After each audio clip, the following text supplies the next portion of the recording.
Oi, oi, oi, maldição hereditária existe, Su? Por que eu faço o que eu faço? Aquilo que eu não quero fazer, isso faço, mas aquilo que eu quero fazer, esse não faço. Bom dia, boa semana, estamos começando aqui mais uma live. Tô aqui terminando aqui, esperando um compromisso, falei, por que não ligar uma live e conversar com os meus amigos aí online, né? Falar um pouquinho sobre esse tema com vocês. Aproveitando aí o gancho do final de semana, o gancho desses assuntos, né? Essa questão de influências, maldição hereditária, de repetição de padrão, por que a gente faz o que a gente faz. Vou contar um pouco para vocês do meu testemunho pessoal sobre este assunto, né? Vão entrando aí, 9 horas da manhã, vamos ver quem é que tá online, quem é que pode estar online, né, agora. Mas eu vou contar um pouquinho para vocês sobre esse assunto, né? Vou falar um pouco e vou fazer uma conexão nessa questão, tá? Aproveitando aí o ensejo do assunto, maldição hereditária, repetição de padrão, influências. Uma coisa que a gente precisa entender é que a maldição hereditária, como é colocada, por exemplo, nas religiões, principalmente na questão, na questão pentecostal, não é bem assim que eu vejo na realidade, tá? Mas tem certa realidade. A gente vê que quando você fala de maldição hereditária, na Bíblia, você tem a principal maldição hereditária que a gente recebeu, qual que é? É a maldição da carne, do pecado na carne. Isso é uma espécie de maldição hereditária, porque lá no Éden eles pecaram e todos nós nascemos com o pecado original na carne. Então já nascemos tendentes ao pecado, nascemos com vontade de pecar. Mandaram para mim uma pergunta no direct falando assim: você acredita que as pessoas, que as crianças nascem com pecado? Sim. Elas nascem com pecado. A Bíblia fala lá em Gênesis que a gente é inclinado desde o nascimento. Então, a questão da diferença entre os adultos e as crianças é que elas ainda não tiveram a possibilidade de cometer o pecado. Elas só nasceram com a inclinação para o pecado. Então, elas não têm domínio sobre o pecado. Quando as crianças começam a agir de forma meio egoísta, né, que já é bem desde que nasceu, você consegue comprovar ali, ó, ela tem uma inclinação para o mal. Já nasce egoístinha, egocêntrica, já nasce querendo, né, fazer as coisas erradas, enfim. Porque já existe dentro dela uma vontade de pecar, tá? Agora, ela não entende o que é isso, ela não sabe o que é pecado, ela não entende, ela não tem domínio sobre aquela ação. Ela simplesmente age com impulso. E aí você tem a conexão dos temperamentos, né? Que dependendo do temperamento daquela criança, ela vai agir com certo impulso. E a outra criança vai agir com outro impulso. Tá? Então tá tudo conectado. O pecado, a ação sobre o pecado, o temperamento e a influência dos pais que entra aí. Quando eu falo de maldição hereditária, a gente tá falando, na realidade, né, trazendo a questão bíblica, mas arrumando um pouquinho o conceito, como eu acredito, é assim: temos, e até a ciência, a neurociência vai também concordar com isso, temos a capacidade de repetir os padrões aprendidos e até aqueles que nem sabemos. Exemplo: geneticamente você tem informações aí, tá, no seu DNA, que vai fazer você agir de certa maneira que às vezes você nem sabe por que você tá agindo. Em relação ao seu padrão de comportamento, você é de um temperamento, você tem já uma capacidade de agir para certo lugar por causa do seu temperamento. Você vê os seus pais fazendo coisas, você tem uma capacidade de agir conforme a personalidade deles e o temperamento deles, porque você está assimilando. Então, o tempo inteiro estamos recebendo influências. E essas influências moldam nossa personalidade, moldam o nosso caráter e faz com que entendamos o que é certo, o que é errado, eu faço ou não faço. Porém, existem coisas dentro de você que se manifestam e você nem sabe o porquê e você age daquele jeito. Que é aquele famoso que nem eu falei no início da live. Que é o quê? O bem que eu quero, isso eu não faço, mas o mal que eu quero eu acabo fazendo, né? E aí você pensa, e aí Paulo fala, e quando eu faço, já não sou eu que faço, mas é o pecado que habita dentro de mim que faz. Chave, é o pecado que habita dentro de você. E esse pecado, ele pode ter sido aprendido ou recebido de familiares. Aí você entra com a questão da maldição hereditária num conceito mais correto. Porque a questão da maldição hereditária que fala na parte religiosa, eles falam que tem que ficar fazendo ritual pra quebrar e tal. Não acredito nesse negócio de ficar fazendo campanha ritual pra quebrar a maldição hereditária. Eu acredito que o crente, se ele entender que ele tem um pecado, uma inclinação pro mal, e aí você coloca temperamento, tudo nesse bolo, se ele tem uma inclinação pro mal, ele vence aquela inclinação com jejum, oração e estudo da palavra. Você não precisa ficar fazendo um monte de ritual, um monte de coisa, como é ensinado em alguns templos, para se libertar daquela maldição. Porém, às vezes, mesmo você fazendo isso, Deus vai querer que você cometa aquele certo pecado da sua vida, porque ele vai te levar a uma transformação. E isso eu pude experienciar na minha vida toda. E assim, atendendo pessoas em consultoria, eu ouço as histórias, eu consigo perceber os padrões. Então, por exemplo, uma das coisas que eu sempre olhei, por exemplo, a minha família, eu falei assim, cara, isso daí é péssimo, isso eu nunca quero fazer. Essa questão, por exemplo, do divórcio com filhos. Meu Deus, eu nunca imaginei que essa seria a história da minha vida. Só que chega algum momento da vida que você tem que olhar e você tem que tomar uma decisão. Aí eu fiquei me questionando durante muito tempo. Eu pensei assim, nossa, mas peraí. Se eu entrei nesse tipo de relacionamento, deixa eu dar uma avaliada do porquê eu entrei nisso. E ninguém é um alecrim dourado pra falar, ele é o errado, ele é... Nossa, não, você tava ali, você aceitou ficar sobre aquelas condições, e aí você começa a perceber por que eu aceitei. Aí você vai na maldição hereditária, o que que é? Todas as coisas que seus pais fizeram, que você fez, que fizeram com você, você vai aprender aquilo ali e vai repetir esse padrão na sua vida.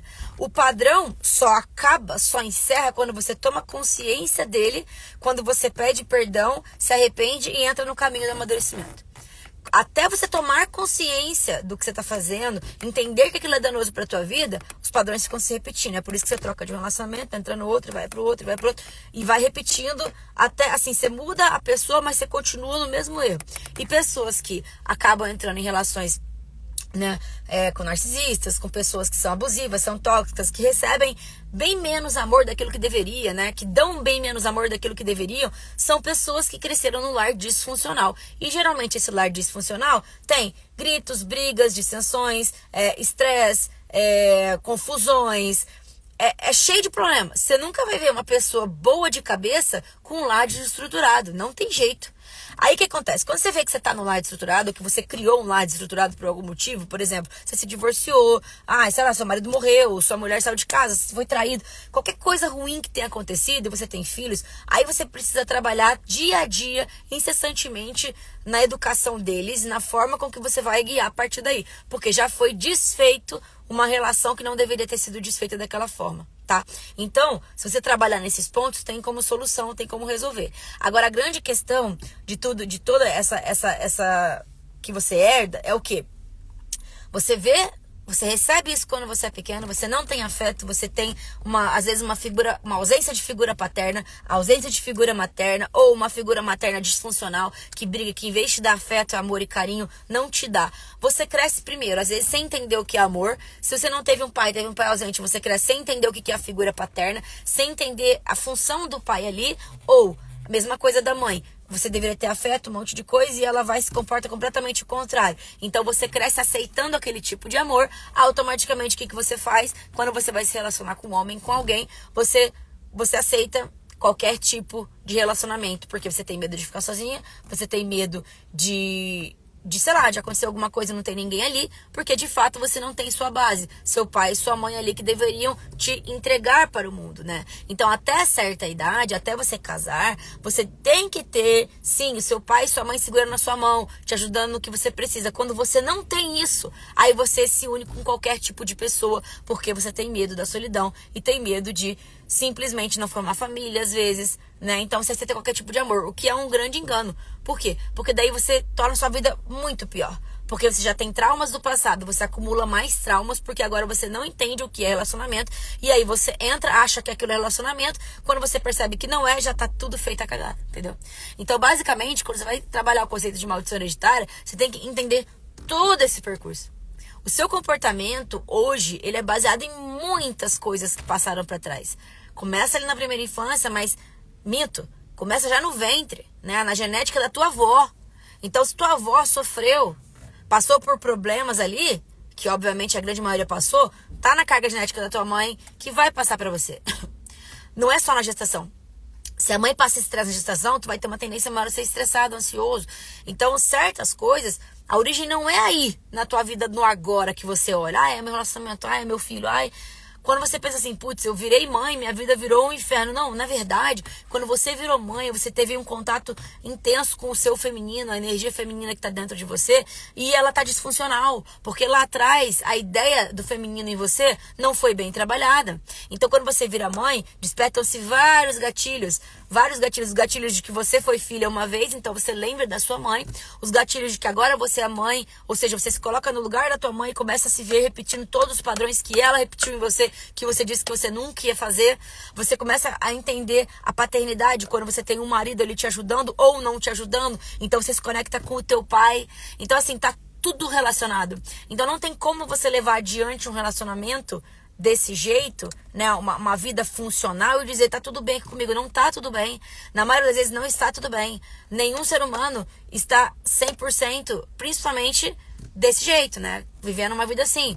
Geralmente, até aquele cara que foi criado no lar funcional, que teve ali uma família bonitinha, que, né, que estudava a Bíblia e tal, marido bonzinho, que tratava a mulher bem, era provedor, e a mulher feminina que bota comida pra comer na mesa e tudo.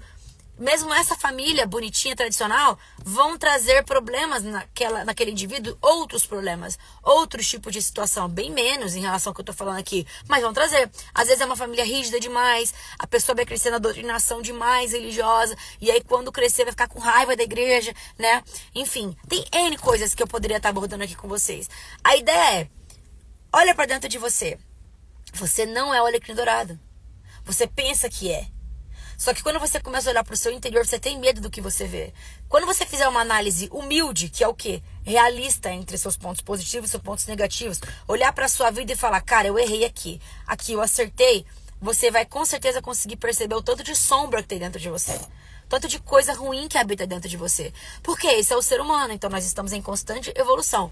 A pessoa que disser, olha, eu apanhei quando eu era pequeno e eu sou maravilhoso hoje, tudo. Não, você não é maravilhoso. Tem alguma coisa aí que veio não só disso, mas de outras coisas mais. Ou, nossa, eu tive um lar super estruturado, eu fui extremamente protegido. Sim, quando você olhar pra dentro, você vai ter muita dificuldade de tomar decisões. Por quê? Porque sempre tinha alguém tomando decisão por você. Então, vamos parar com esse negócio de achar que a gente tá perfeito. A gente não tá. Eu não estou, você não está, ninguém está. Agora, estamos em constante evolução. Quanto de informação você procura? O quanto de cura você procura? O quanto de autoconhecimento você procura? Quanto que é? Quantas vezes a semana? Como que você faz? Aí você tá num caminho, digamos, de abaixar a soberba, abaixar o ego e começar a ser uma pessoa melhor. Porque é muito fácil a gente olhar pro outro e falar assim, cara, fulano é o problema. Sim, ele pode ter muitos problemas, mas você também tem uns, tá? Ninguém é fácil. Vai dizer que é fácil? Não, não é. Claro que você não é obrigada a ficar com ninguém porque você tem problemas e falar, eu também tenho, então a gente vai ficar junto. Não, você tem seu limite de aceitação, de educação e de mentalidade. Claro, todo mundo tem. Agora, chegar e falar assim, olha, eu sou maravilhosa e ele que é o errado. Não existe isso. Ou então eu sou maravilhoso e ela que é errada, ela que é vagabunda. Não existe isso, gente. A gente sempre tem algo a melhorar. E aí, quando você conseguir fazer esse exercício de consciência, aí você está começando a ficar bem.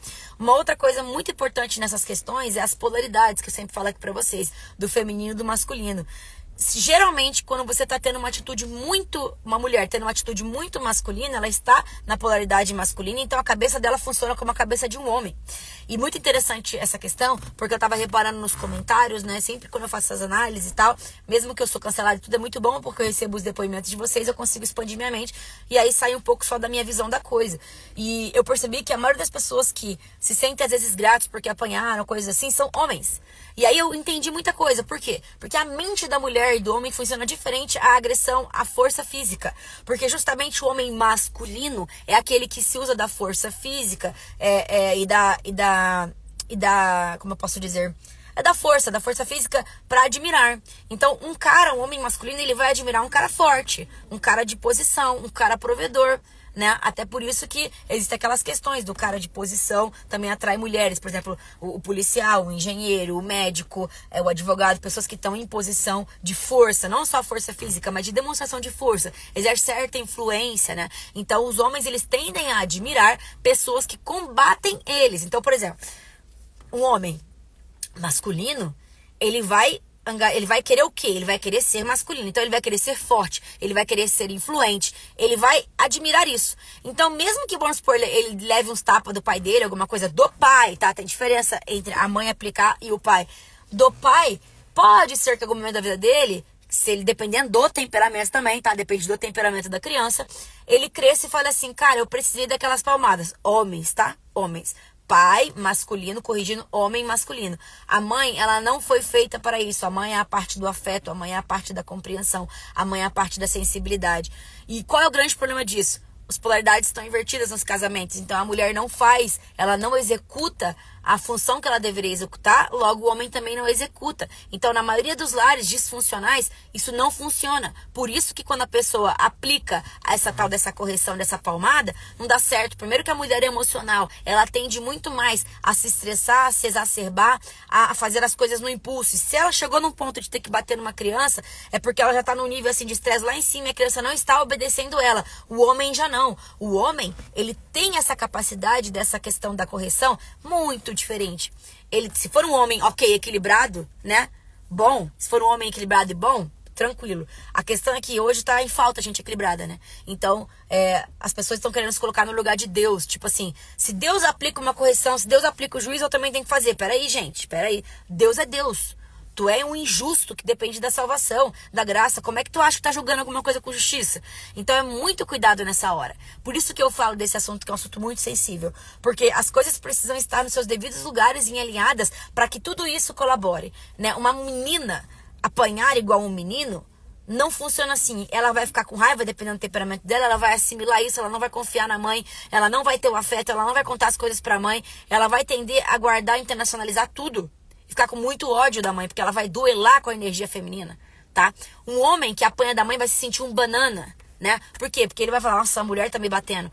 Inconscientemente, por quê? Porque ele ainda é uma criança. Quando ele cresce, ou ele vai virar um banana, ou ele vai virar um cara assim que, por exemplo, às vezes ele é um banana, mas ele é só, eu respeito minha mãe e tal, não sei o quê, que eu falei pra vocês. Porque só dá para poder aceitar um discurso desse uma pessoa que está 100% centrada na realidade. E a grande maioria não está. Entendeu?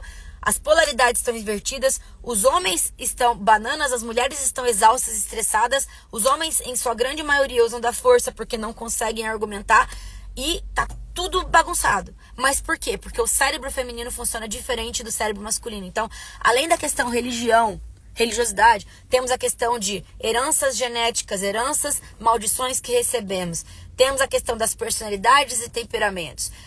Tudo isso envolvido numa palmada, num tapa, num relacionamento, num casamento, num trabalho de empresa.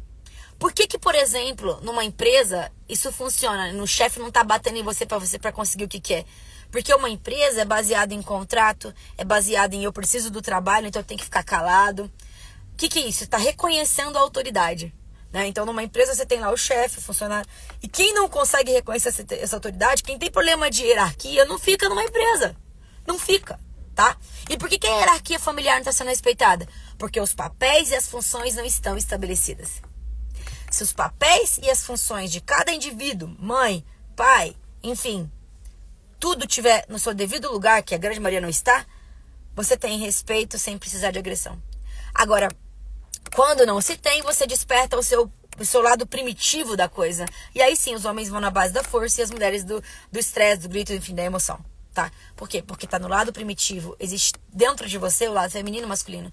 Só que na mulher, quando ela ativa o masculino, ela ativa geralmente a sombra do masculino. E o homem, quando ele ativa o feminino, ele ativa a sombra do feminino. Então, a grande questão é um homem masculino e uma mulher feminina saberem utilizar a sua polaridade invertida no momento certo e saber oprimir essa polaridade no momento certo. Por exemplo, um exemplo muito interessante que eu vi é o seguinte: aparece uma barata, todo mundo tem nojo, tem angústia da barata. O homem, para ir lá pegar um trem e matar aquela barata, ele tem que primeiro ignorar aquela parte feminina dele e falar assim: ai, que nojo dessa barata, porque ele tem isso dentro dele. Só que ele tem que oprimir isso, pegar: eu vou matar essa barata, pode? Deixem comigo. Isso é o homem masculino. Então, ele dentro dele, ele ignora a feminilidade dele e se comporta como masculino para matar a barata. Aí, quando o cara não faz isso, e a mulher, que tem nojo, ela é feminina, é barata, nojenta, credo, eu tô fora.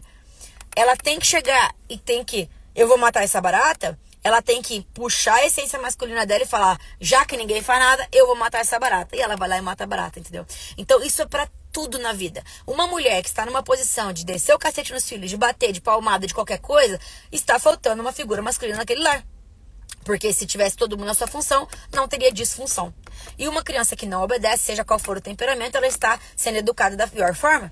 Seja por qualquer motivo, porque não é ouvida, seja porque os pais estão invertidos, seja porque não tem atenção, seja porque, enfim, N fatores, tá? Porque é por causa de hipocrisia. E, nossa, eu poderia citar aqui muitos exemplos, muitos. O resumo da live de hoje, que eu preciso entrar aqui, é o seguinte. Se os papéis estiverem sendo bem cumpridos, se as pessoas estiverem fazendo suas funções que Deus determinou, se todo mundo tiver coerência, inteligência, sabedoria, espiritualidade e conexão, o seu lar ele é funcional. Aí eu te pergunto, quantos lares hoje em dia tem isso que eu falei? Então é muito sério a gente padronizar uma ação familiar, materna. Por quê? Porque a vida já não é um padrão, porque os relacionamentos são todos deturpados. Então, qual é a responsabilidade de cada um? Melhorar-se a si mesmo e parar de apontar o erro do outro. Tolerar o outro, orar pelo outro e melhorar a si mesmo. Certo?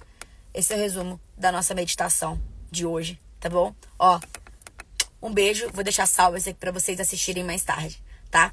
E já falando pra vocês, se vocês quiserem entender mais sobre temperamento e uma série de outras coisas, e-book tá aí disponível no site. E não conseguiu identificar? Vem pra consultoria. Quer conversar sobre isso que eu falei? Vem pra consultoria. E aí a gente conversa, às vezes, uma sessão, a gente avalia a sua personalidade, porque dá pra avaliar os dois juntos, né? Temperamento e personalidade. E vamos bater um papo geral aí sobre todas as questões e aspectos da sua vida. Tá bom? Ó, um beijo, boa semana pra vocês, que a semana tá só começando.